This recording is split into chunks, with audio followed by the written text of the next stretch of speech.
광복 70주년이었던 2015년 서울 대학로 무대에 한 편의 뮤지컬이 올려졌습니다.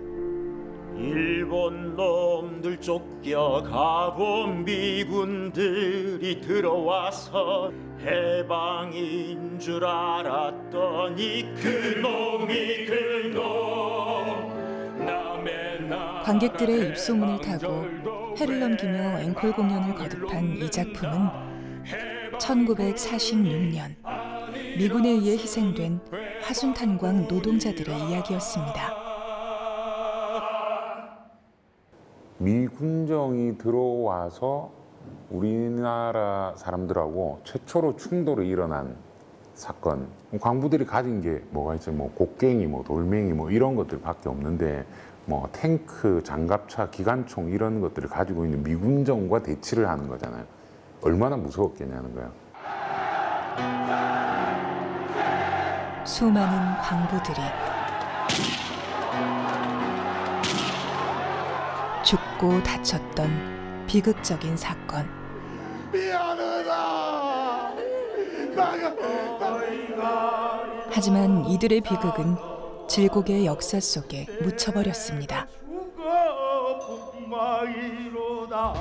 미군 사건의 상당한 부분은 자료가 공개가 되지 않았어요. 신문 보도도 강력한 보도 통제, 검열에 의해서 자기들끼리만 알고 있고 제사나 이럴 때 한 번씩 소가리 한번 하고 이러면서 그냥 견디면서 살아온 거죠.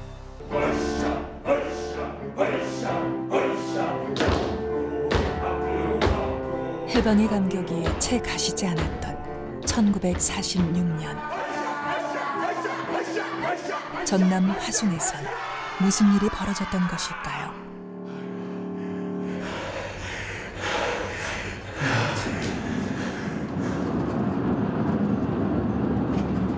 앞이 보이지 않는 캄캄한 갱도 속을 지나는 것처럼 암울했던 일제강점기 36년. 그들이 찾던 진정한 해방은 무엇이었을까요?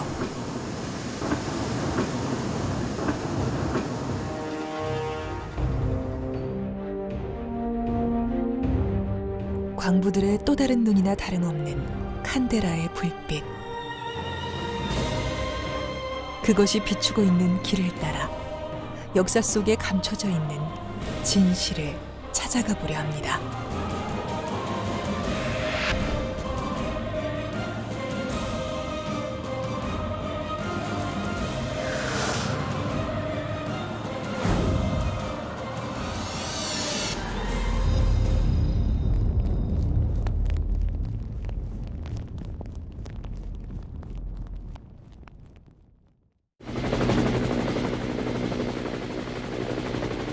화순광업소는 국토 서남권에 있는 유일한 탄광으로 서민연료의 공급기지 역할을 해왔습니다.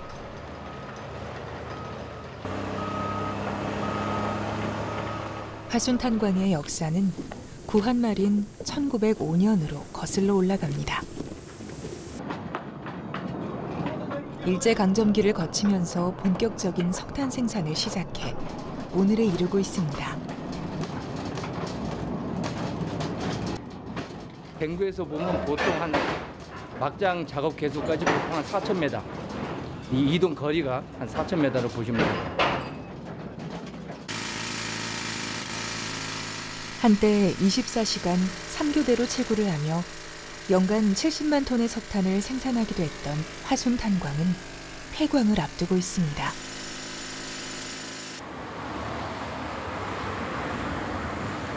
번화가였던 탄광촌의 삼거리를 이제 홀로 지키고 있는 가게. 아이고, 삼겹살 드시네요? 네. 먹어도 돼요? 이곳에서 화순탄광과 함께 나이 들어가고 있는 노동자들을 만났습니다.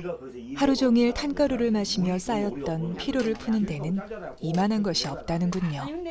돼지고기를 먹어야 탄가루가 된가. 그래 이제 돼지고기에다 막걸리 한잔 해야 오늘 하루도 일과를 맡았구나 이 생각을 했지 우리가. 그런 걸 봐봐요. 이게 힘들었지만 국가의 산업전사라는 자부심으로 일했던 시절. 그때가 지금은 아련합니다. 그 굴에서 산을 캘 때는 지게로 산을 호루볼 옛날 호루볼 알죠? 호루볼 가지고 간들이 간들이 불 갖고 간들이지 가스는 가스라고 간들이요. 간들이 황대를 들어갈 수가 없어. 오래된 칸데라 불빛처럼 어른거리는 기억 저편에 해방 직후 탄광촌의 이야기도 희미하게 남아 있습니다. 나봐 시집 와갖고 미군이 있어갖고 미군들 밥 해주고 먹고 산 사람들이 많다고 하더라고. 근데 그 어른들한테 나 말만 들었어. 나 결혼하고 와서 어른들한테. 화순과 탄광촌에서 오랜 동안 금기시되던 이야기는 해방과 함께 시작됩니다.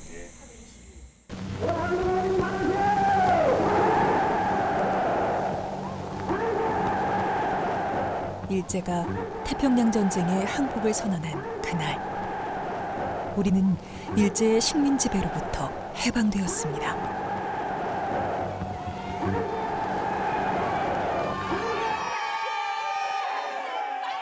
수탈에 시달리던 화순 탄광에서도 감격이 겨운 만세 소리가 본물처럼 터져 나왔습니다.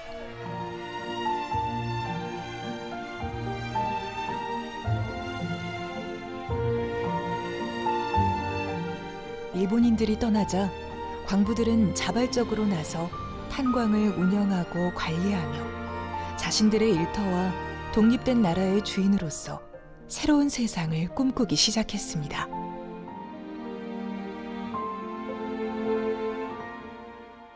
해방 직후에 이제 일본의 그 대기업이 일종의 그 적산 기업들이잖아요. 그 적산 기업들을 어떤 방식으로 관리를 할 것인가를 둘러싸고 원래는 그 직장 내에 있던 그 리더들이 이른바 자주 관리를 시작을 하지요.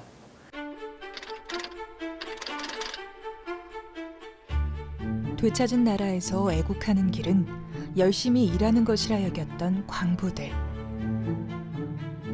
덕분에 당시 화순탄광의 생산량이 일제강점기보다 더 늘어났던 것으로 전해집니다.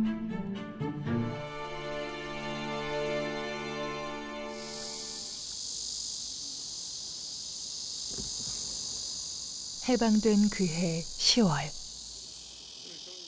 미군정은 화순 능주초등학교에 전술부대 4,500명을 급파했습니다. 일본군이 물러난 자리에 미군이 들어온 것입니다. 마침내 완전히 해방된 줄 알았던 나라에 또 다른 점령군으로 주둔한 미군. 그들은 전남 지역에서 특히 화순을 예의주시했습니다.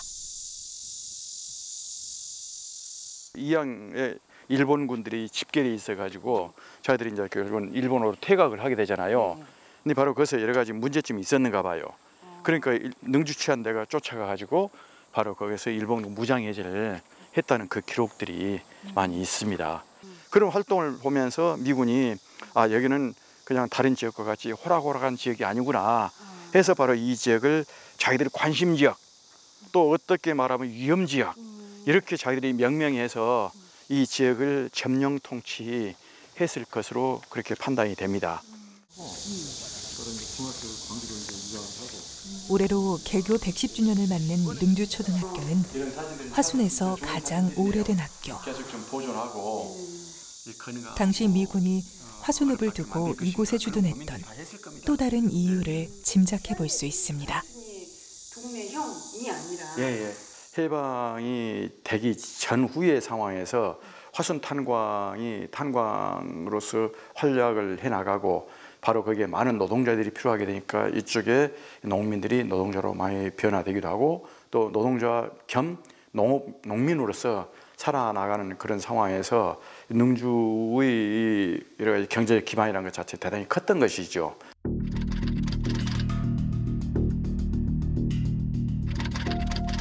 미군은 화순에 주둔한 다음 달 화순 탄광을 접수하고 노동조합 간부들과 노동자 100여 명을 해고합니다. 미군은 왜 노동자들을 적대시하고 그렇게 강경하게 대응했던 것일까요?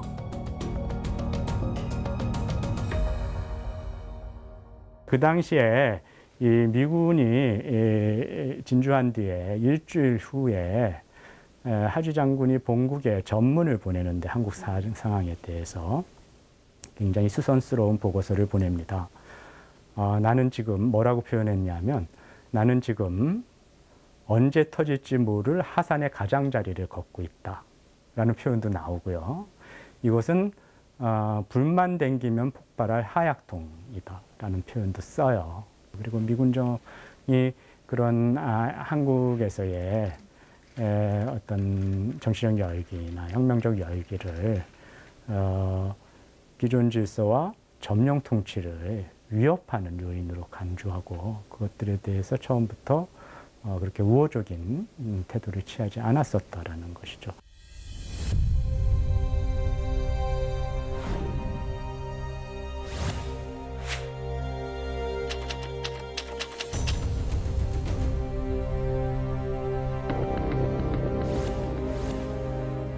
Is hereby vested in the military government of Korea as of 25 September 1945.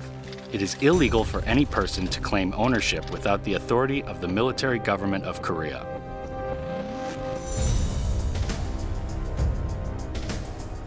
미군정은 일본이 소유했던 것들을 모두 적산, 즉 적의 재산으로 규정했습니다.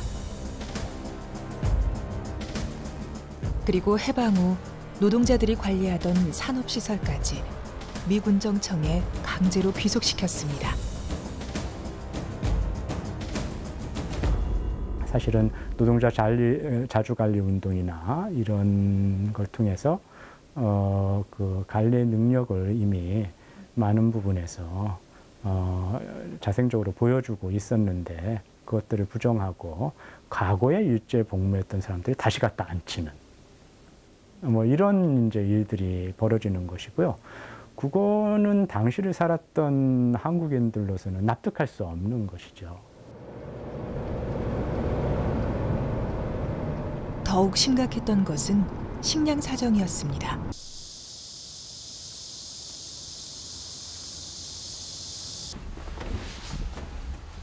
미군정이 주둔과 동시에 실시했던 정책 중 하나는 일제강점기 전시체제에서 시행됐던 쌀 공출 제도를 폐지하는 것이었습니다.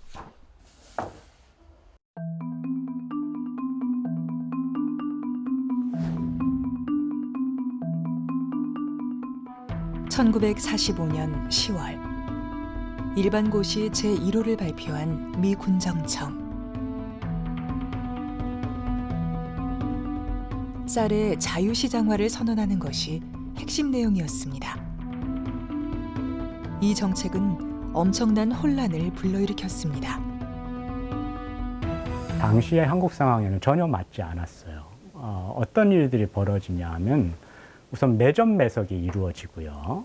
대지주이거나 적어도 중국 규모 이상의 지주들만이 혹은 미곡상이나 혹은 정미소를 하는 사람들이나 이런 사람들이 가능하겠죠. 그런 사람들은 대부분 일제하에서의 어떤 그 식민지 지주제로부터 이득을 얻고 있었던 사람들이었을 거예요. 몇 개월 만에 쌀값은 수십 배로 폭등했습니다. 결국 미군정은 쌀의 유통을 통제하고 공출제와 배급제를 부활시켰습니다.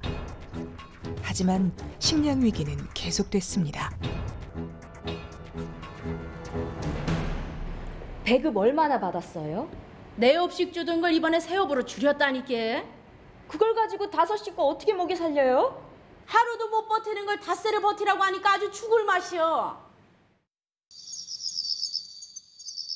머리배들은 쌀을 숨겨놓고 있고 쥐꼬리만한 돈으로 그 쌀을 살 수가 없으니 어떻게 살라는 거예요? 배돼지에 들어오는 것도 없으니까 힘에 붙여갖고 이러다 탄을 캘 수 있을란가도 모르겠소. 못 살겠네, 못 살겠어.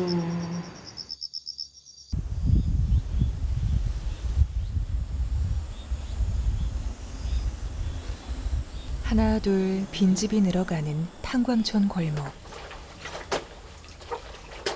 일제 강점기 광부였던 아버지를 따라 이곳으로 온 정부님 할머니는 광부의 아내가 되어 해방을 맞았습니다.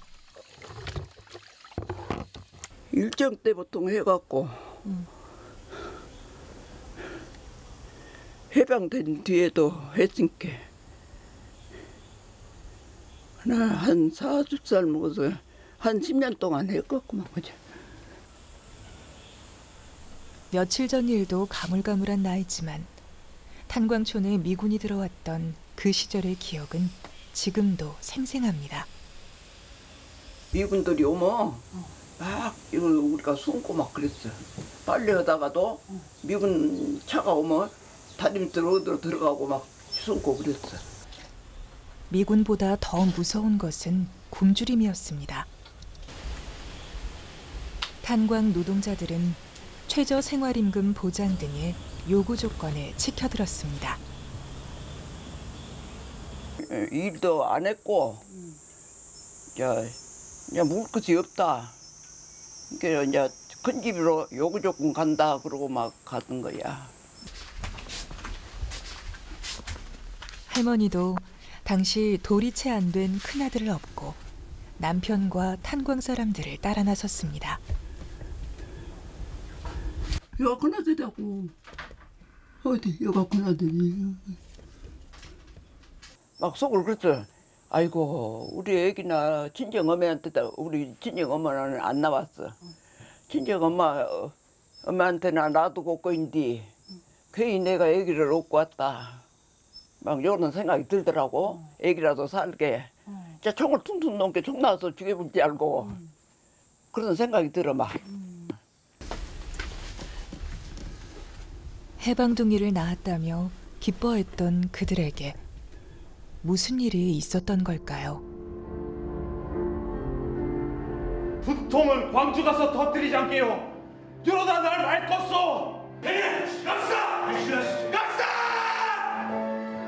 출발!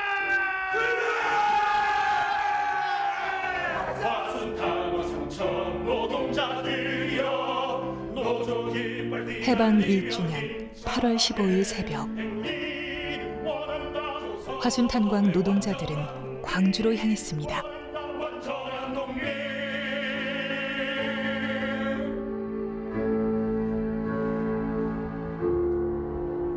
너릿재를 막 넘어설 무렵 미군이 길을 막아섰습니다.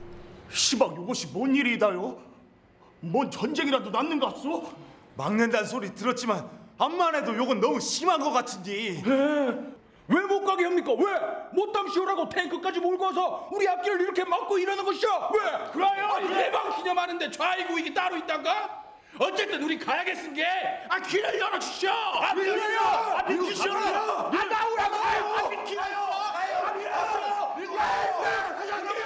총과 탱크를 앞세운 미군에 격렬하게 저항한 노동자들. 대부분 포위되고 말았지만 일부 대열이 힘겹게 저지선을 뚫고 나갔습니다. 미국 사람들이 넘어왔다겠는데 캄캄하게 보이던 안에 총소리만 막 들렸지. 못 넘어오니까 넘어가려고 하니까 총을 막 그냥 공중에다 쏜 거야. 그러니까 이제 무섭게로 안 넘어가고 되짚어서 이러고 다 여기 와버렸어.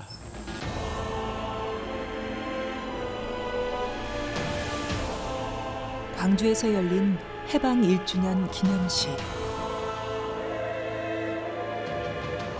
화순탄광 노동자들은 쌀을 달라, 완전한 독립을 달라고 외치며 이곳에 합류했습니다.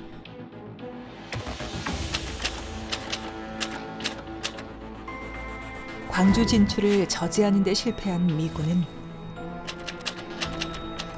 해방 기념일을 피로 물들였습니다.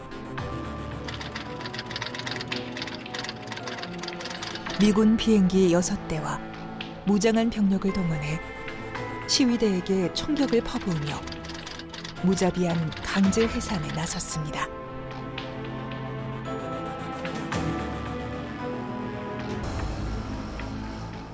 어쨌든 미군정이 남한의 정치적 열기에 대응하는 방식이 초기에는 그것을 허용한 어떤 정치적 자유로운 활동을 허용하는 방침에서 점차 규제와 통제를 46년 봄 이후에 계속 강화해 가고 있었거든요. 그래서 이제 그러한 입장에서 그것들을 조절하고 통제할 필요성도 느끼고 있었을 테고요. 그런 것들이 아마 미군 정책에서 자꾸 46년 8월 15일 행사를 주목하게 된 원인이 되었을 것이라고 생각합니다.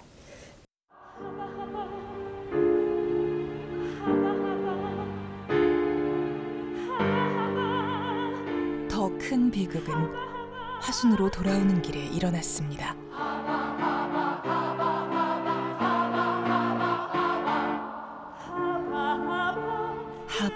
하바. 미군은 짐승몰이를 할 때 쓰는 이 말을 외치며 총검을 휘둘렀습니다. 빨리 탄광으로 돌아가라면서 광부들을 무차별적으로 찌르고 때리며 내몰았습니다.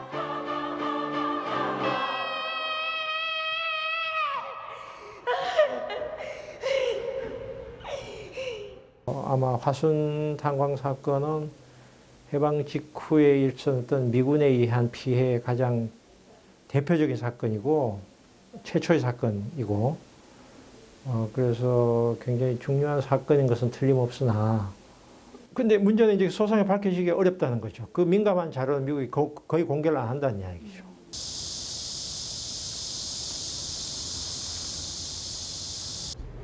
S3 크기인데 직접 미국을 오고 가며 해방 직후 미군정의 자료를 조사하고 있는 전갑생 연구원.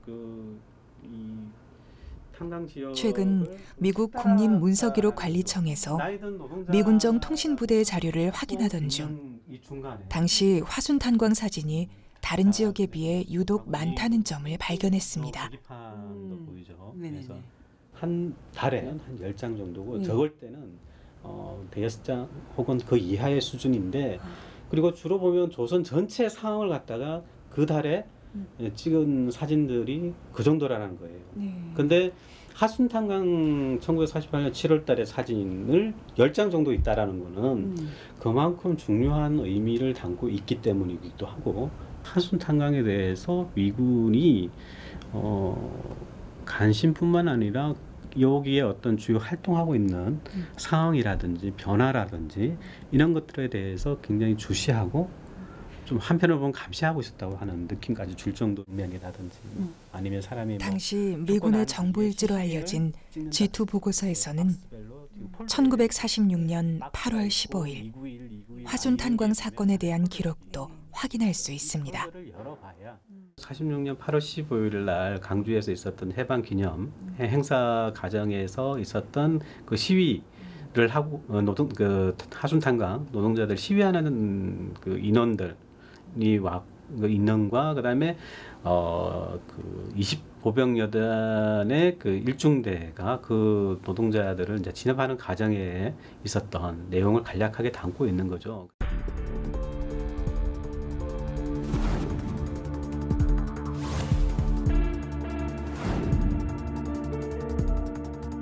화순 너리째에서 광부들을 진압한 다음 날 미군정이 본국에 보낸 보고서는 당시의 유혈 사태를 이렇게 적고 있습니다. Gwangju, 15 August 1946. Tactical troops were called out. No shots were fired, but bayonets and rifle butts were used. The troops escorted the mob out of Gwangju and back to Hwasun.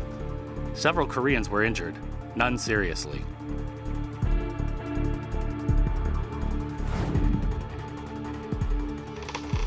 마치 짐승몰이 하듯 총검이 사용됐던 진압을 그들은 에스코트라고 표현했습니다.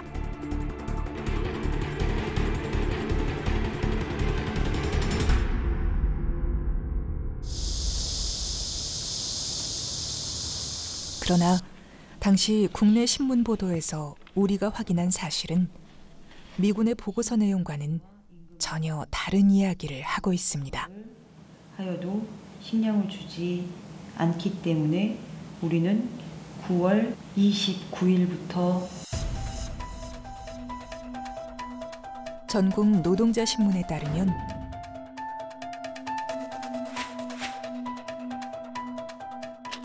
미군에 의해 광부 1명이 사망하고 100여 명이 중상을 입었습니다.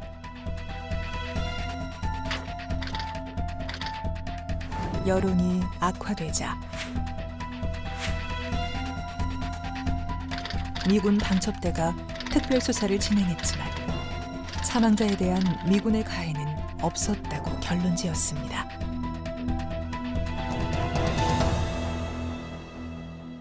군정 정보 보고서인데 그게 그 정보라는 것은 가공돼 아니 정확하니 다 검증이 끝난 정보가 아니고 수집한 정보입니다. 그거 자체를 보라 팩트로 보는 것은 상당히 무리다라고 생각합니다.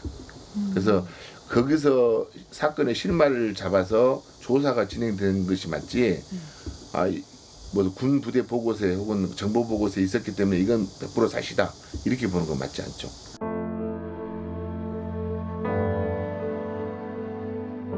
그날 이후 화순 탄광에는 참담한 기운이 감돌았습니다.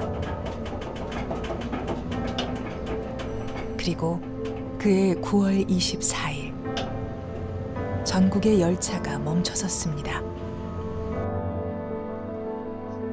삭감한 임금과 부족한 쌀을 달라며 시작된 철도 파업은 노동자 총파업으로 확산됐습니다. 과거의 월급으로는 도저히 생활할 수 없는 그런 사정들이 미군정이 지속될수록 오히려 완화되기는커녕 중폭되고 누적되는 일들이 벌어지고 그러니까 이 파업 투쟁이라는 것은 꼭 정치적 목표를 달성하기 위해서 벌어졌다기보다는 그러한 경제적 투쟁의 성격도 굉장히 강했고요.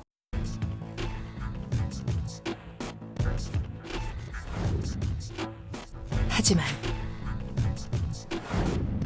미군정은 노동자들을 적으로 간주했습니다. We went into that situation just like we would go into battle. We didn't have time to worry too much about a few innocent people getting hurt. We set up prison camps outside of town and held the strikers there when the jail got too full. It was war. We recognized it as war, and that's the way we fought it.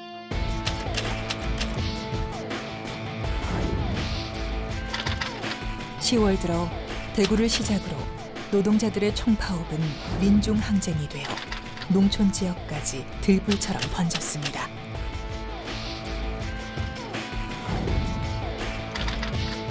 친일파 척결과 토지개혁, 식량 문제 해결 등을 요구하는 아우성은 점점 커져만 갔습니다. 화순에서도 탄광 노동자들을 중심으로 대규모 시위가 벌어졌습니다. 해방된 지 불과 1년여 만에 대한민국엔 미군의 계엄령이 선포됐습니다.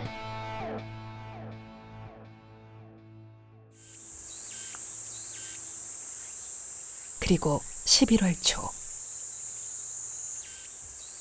미군정은 2달 동안 화순 탄광을 폐쇄하기로 결정했습니다. 시커먼 탄을 토해내던 탄광은 어둠에 빠져들었습니다.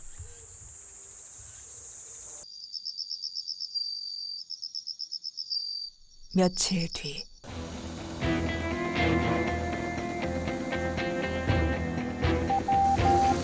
Gwangju District CIC participated in a raiding party to apprehend the leaders of the agitation in the Hwasun riots.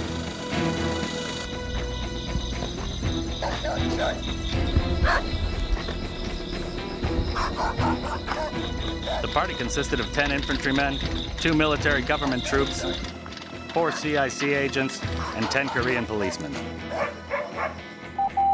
and apprehended 6 persons, one of whom was Dr. Chung, the leftist leader of the town. And the whistle of the Hwasun mine was blown.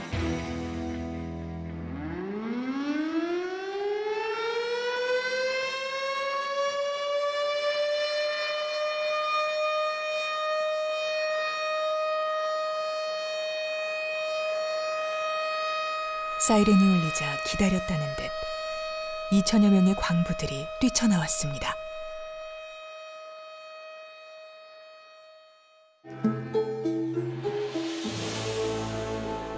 광부들은 동료를 체포해 가려는 미군의 앞을 가로막았습니다.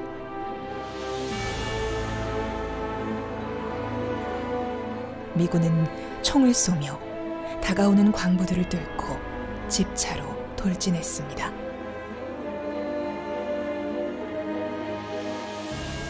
이 과정에서 23명이 다치고 3명이 목숨을 잃었습니다.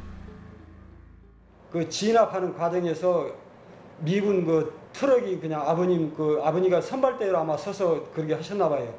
그러니까 밀어버려 가지고 아버님 두상이 다 그 깨지시고 그래가지고 제가 한 18세쯤 되던 해에 저희 숙부님하고 저하고 이제 아버님 산소를 파가지고 이제 아버님 그 6월일이 이제 확인하는데 두상이 다 깨져 있더라고요.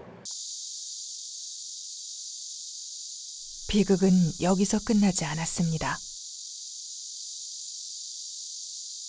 11월 4일 그 사건 이후 탄광촌에 대한 미군의 대대적인 수색과 검거가 이루어졌습니다. 미국 사람들이 막 들어와 갖고는 총을 놓고 이제 해산 시키고 또 가보고 막 그랬어요.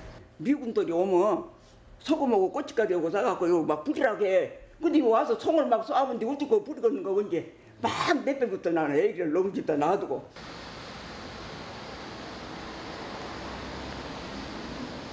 영상 미팅하고 같이 다녔던 당시 화순탄광 노동조합 간부였던 조남섭 씨의 딸 조맹임 할머니. 1946년 겨울부터 할머니의 가족은 미군과 경찰을 피해 숨어 살아야 했습니다. 두목자다겠네, 두목자. 아버지를 두목자라 해서 우리 아버지를. 뭐 경찰들이 막 와서 막 그 이제 아버지가 그 사성에 있으니까 그런 무식으로 이제 우리가 어디로 그냥 산으로 올라가고 막 모두 그랬어. 사택에 있다가요. 저기 그 철로에서 용이 결국 아버지의 행방이 묘연해지고 어머니마저 돌아가시자 어린 동생들을 데리고 화순을 떠났습니다. 하지만 어딜 가든 빨갱이 가족이라는 굴레가 평생 따라다녔습니다. 빨갱이 자식 이제 자기 무식을 데리고 산다고 이제 있다가 복구고 괜히 그러고 성가시 경계 그런 것에 상처를 많이 받고 빨갱이 각시 데리고 산다고. 그래서 결국은 한 3번, 4번 자살을 시도해서 이제 몇 년 전에 이제 돌아가셨죠. 그 상처 때문에.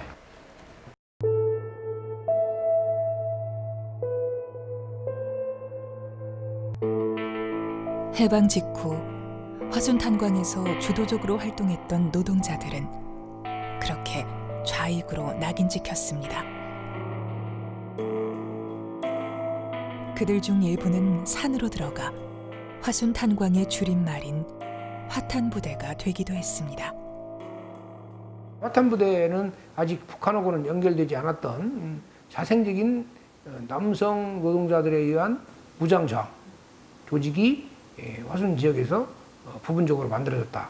그렇게 해석할 수 있는 사건이라고 할 수 있습니다. 다시 말하면 이른바 빨치산 투쟁의 첫 출발이 된 거 아닌가 이렇게 이제 평가를 하는 사람들도. 화순 북동부에 자리 잡은 백아산. 해방 후 화탄부대의 은거지이기도 했던 이 산은 한국전쟁 당시 전남 빨치산의 본거지로도 잘 알려져 있습니다. 전라남도의 각 지역과 연결되는 딱 중심점이 놓여 있기 때문에 많은 사람들이 여기에 규합하고 연락하고 또 퍼져나가고 하는데 좋은 지점으로 그렇게 활용이 됐던 것 같아요. 이곳에 보면 바로 지리산하고 쭉 연결되는 능선이 쭉 보이는 것이고 옛날에 그 활동했던 분들이 이 계곡마다 사람들의 움직임이라든지 형태 또는 그런 요새 그런 부분들을 살펴볼 수 있는 가장 최적의 지역이 바로 이 마당바위라고 볼 수 있겠습니다. 1951년 백아산 빨치산 부대에는 14~15살쯤 되는 소년 30여 명이 합류합니다. 화순 탄광에서 미군에게 아버지를 잃은 아이들이었습니다. 자기 부모들이 미군정에 의해서 탄압을 받고 생명을 잃게 되니까 바로 그것에 대한 원한을 풀겠다 하는 그런 차원에서 산으로 들어가서 활동을 벌이게 되고 자기들끼리 조를 짜게 되고 훈련을 하게 되고 그래서 만들어진 게 소년 돌격대, 소년 유격대였던 것이죠.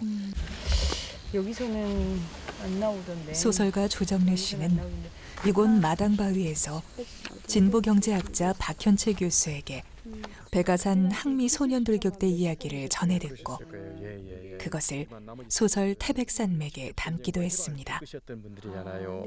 자기 부모님이 미군에 의해서 잃어버린 소년들이 바로 이 자기들이 그 때문에 바로 미군과 싸우겠다 해서 항미란 이름을 쓰게 됐다 하는 그런 말씀을 하셨어요. 항미 소년 유격대원들이 총을 들고 싸우면서 자주 부르곤 했다는 노랫말도 입에서 입으로 전해지고 있습니다.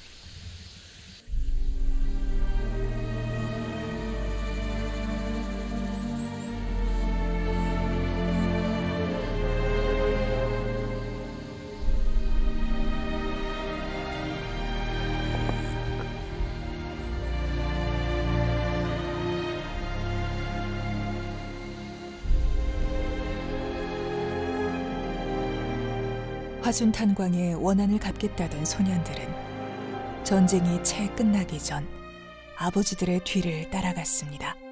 화순 탄광에서 피해를 받은 사람은 노동자들이고 그걸 가해를 했던 사람은 미군들이고 또 미군에 의해서 대한민국 정부가 수립됐지 않습니까?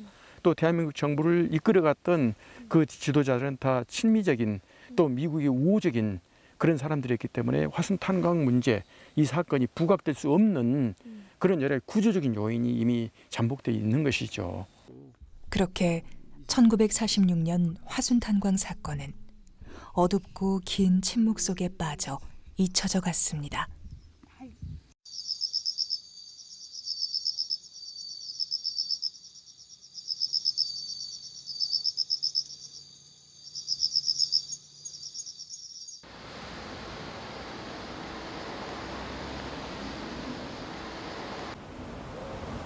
군사정권 시절이었던 1989년 묻혀졌던 화순 탄광 사건을 당시 28살의 젊은 시인 오봉옥이 다시 세상 밖으로 끄집어냈습니다.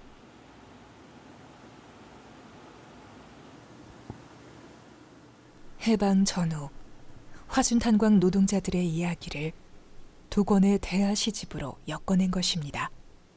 우리 현대사의 한 페이지를 내가 이렇게 펼쳤다는 그런 생각도 들고 해서요. 그때는 굉장히 뜨거웠어요, 제가. 가장 아픈 구절은 이런 거죠. 화순 탄광소 강부 3,000명이 해방 1주년을 맞이해서 해방 기념식 쪽으로 이렇게 가는 장면이에요.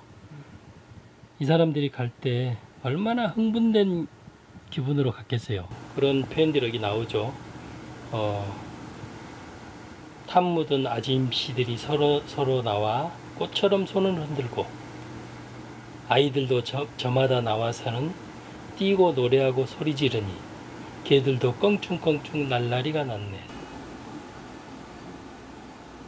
이것은 오랜 세월 가족들조차 쉬쉬했던 그의 큰아버지의 죽음에 얽힌 서사시이기도 했습니다.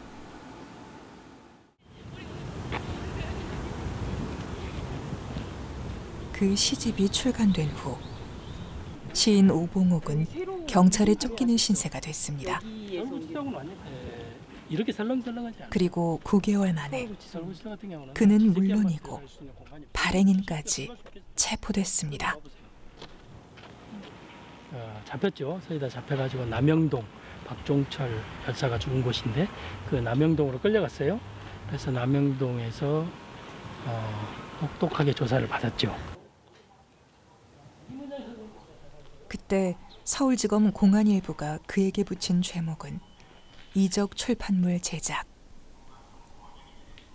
적을 이롭게 하는 출판물을 만들어 국가보안법을 위반했다는 이유로 감옥살이를 했습니다. 국가보안법으로 들어갔기 때문에 아주 손을 뻗으면 벽이 닿을 만큼 좁은 그 개인 방이었어요. 일반 죄수들은 징벌방이라고 그래요, 그것을. 근데 우리는 국가보안법 사범들은 거기 혼자 살게 만들어놨거든요. 거기에 있으면서 숨이 막혀요. 왜냐하면 이런 창살이 없습니다. 사람답게 살고 싶었던 광부들의 소망에 붉은 이념이 덧칠해졌듯이 시인 오봉옥에게도 그것은 족쇄처럼 따라다녔습니다. 피는 이제 붉은데 제가 검은 피라고 했잖아요. 그것은 화순 탄광소 광부들이 흘린 피를 상징하기 때문에 검은 피라고 했고요. 붉은 산은 이 사람들이 그 예기치 않는 사건에 휘말리면서 그 거의 좌익 세력으로 내몰리잖아요. 그렇기 때문에 제가 붉은 산이라고 달았어요. 예. 시대가 바뀌고 세상이 변했습니다. 총끝에 28 청년 시인은 56 중년의 사내가 되었지만 화순 탄광의 진실은 여전히 가리워져 있습니다. 당시 광부들 앞에 놓여 있었던 암울했던 역사의 끝은 어디일까요?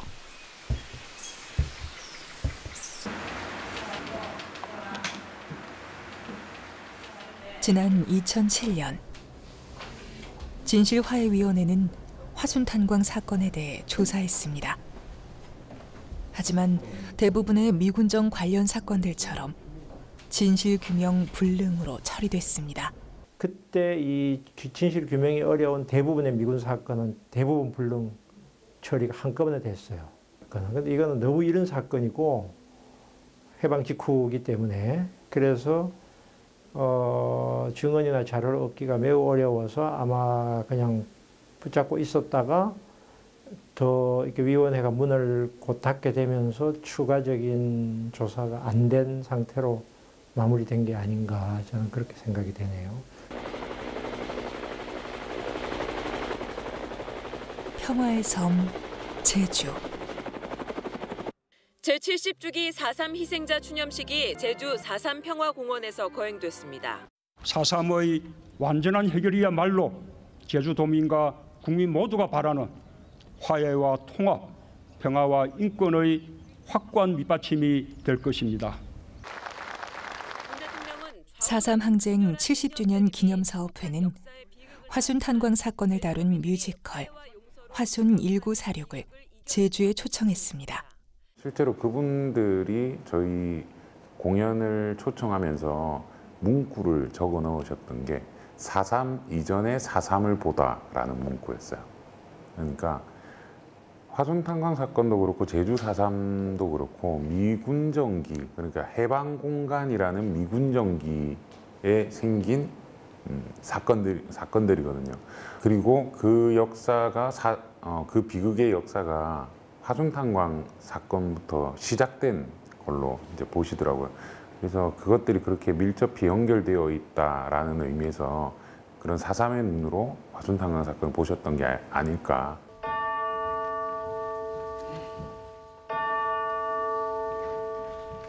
암흑 같던 시대를 꿋꿋이 헤쳐가려 했던 사람들. 광부들이 다쳤어. 그래서가 뭐시오? 어느 부에다는 말이야?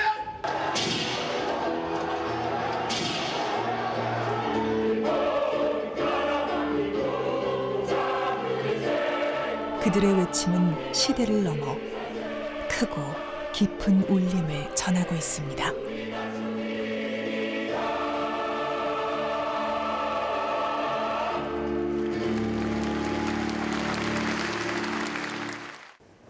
화순 탄광 사건은 그 당시에 있었던 비극, 역사에 아직 밝혀지지 않은 비극으로만 볼 수도 있겠지만 그때 당시 광부들이 외쳤던 요구들, 염원들, 바램들은 현재도 계속되고 있고 아직도 해결되지 않은 과제들로 남아 있는 것 같아요. 미래 과제들로. 그분들이 얘기했던 생존권에 대한 거, 그리고 완전한 독립, 또 제주 4.3 분들도 같이 외쳤던 것처럼 이제 통일된 나라에 대한 염원들, 이런 것들은 아직 실현되지 않은 미래 과제로 그때나 지금이나 어떤 우리 같은 뭐 민초들이 겪는 막막함과 불안감과 박탈감과 이런 것들은 유사하다, 뭐 이렇게 생각이 들어요. 머지않아 폐광될 운명에 처해 있는 화순 탄광. 어둠 저편에 묻혀 있는 빛을 찾아가듯 이제 역사 속에 깊이 감춰진 진실을 다시 캐내야 합니다. 이념 갈등으로 왜곡돼 버린 근현대사를 바로잡는 일은 그 출발점이었던 화순 탄광에서부터 시작되어야 합니다. 이것들을 이제 역사로서 대면할 수 있어야 되는 것이죠. 한국 사회가 한 단계 더 성숙하기 위해서는. 예를 들어서 2016년 가을부터 2017년 봄까지 전국 각지에서 촛불을 들고 나갔던 사람들은 그 사람들이 자익이나 빨갱이여서 그 자리에 나갔던 거 아니지 않습니까? 자기라도 나가서 자그마한 촛불이라도 하나 밝혀야지 사회가 바로 돌아갈 거라고 생각을 했을 테고, 그 마음으로 아마 광장에 모였을 거라고 생각해요. 저는 해방 직후의 상황도 비슷했을 거라고 생각합니다. 화순 탄광. 이곳에는 완전히 독립된 나라의 온전한 주인으로 살고자 했던 처절한 몸부림이 남아 있습니다. 역사는 미래를 비추는 빛이라고 했습니다. 1946년 화순 탄광 광부들의 칸데라 불빛은 이제 우리가 나아갈 새로운 시대의 길잡이가 돼주고 있습니다.